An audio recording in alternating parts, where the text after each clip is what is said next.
If you're a bread lover, and how could you not be, you'll like this week's feature segment. The COVID pandemic really heightened the understanding of how and where our food comes from and how it gets to us.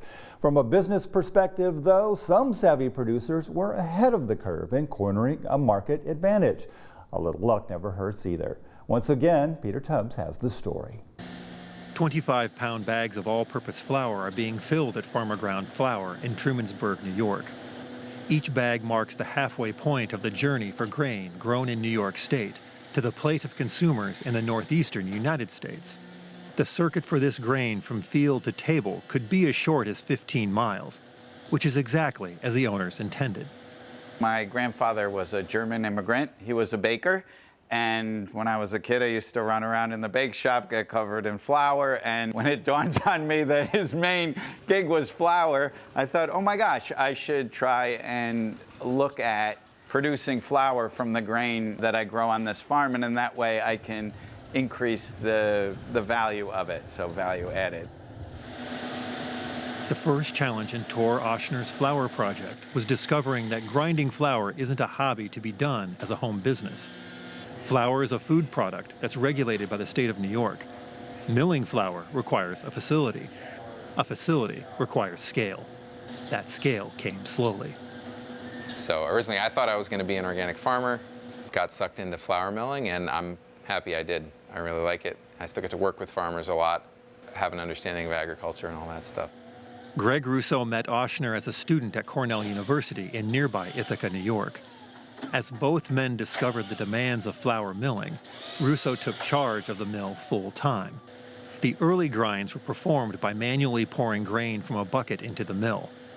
Demand has driven multiple expansions and the hiring of staff. The mill now runs 14 hours a day, 7 days a week, producing over a dozen different products.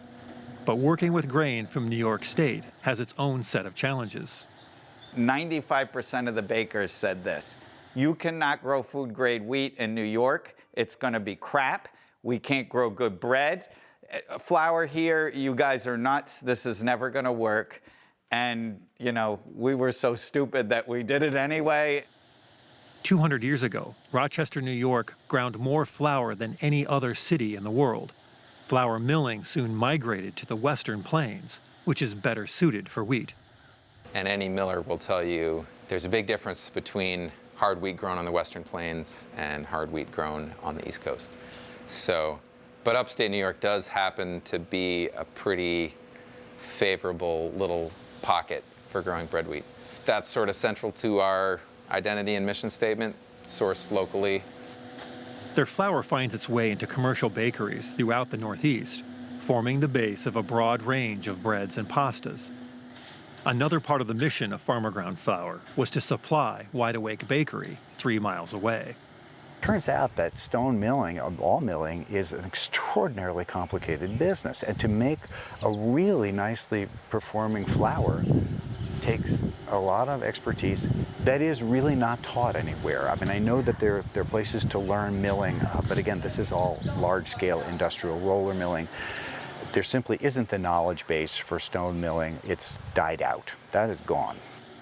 A dinner with Russo and Oshner convinced Sanders to open a bakery. The farmer and the miller now had a baker as a partner. I thought he was crazy, but 2 bottles of wine makes crazy look better, and so it started to look pretty good. So that was kind of the instigation. The community around Ithaca is key to the partnership's success. Many households in the region buy locally produced food or participate in a CSA during the growing season, so the addition of a bakery with locally grown and ground flour was an easy sell.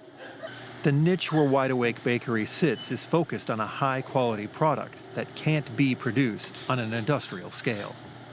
It's a craft work, which is very satisfying to some people. It's not for everybody.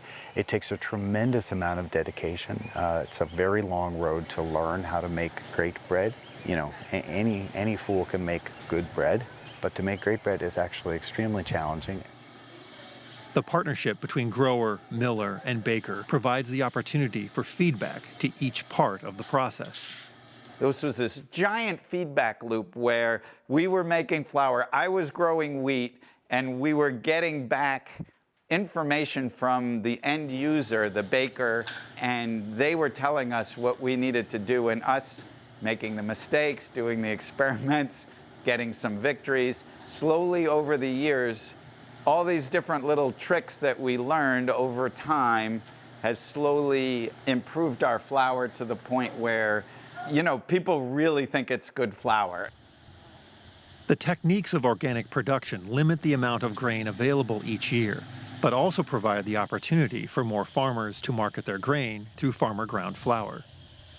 A lot of the farms we work with are at the about 1,000-acre scale, but since they're organic, they have all these crop rotations, and you can't plant your whole farm to wheat, right?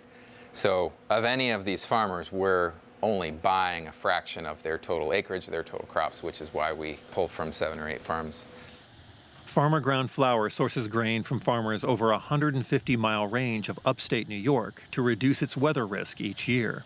Rainfall can vary enough across the region to limit the number of acres that meet the specifications for high-quality bread production in any one year. Grain that can't be made into bread is often sold to distillers or breweries, which have different grain requirements. It's been really rewarding to be able to work with these farmers and teach them about growing food-grade grain. But we were also able to, because we've created our own market, we set our own prices, I'm able to supply a market to these farms at a way higher price than they're going to get anywhere else. Nothing like a happy ending, right? Face the fear and do it anyway.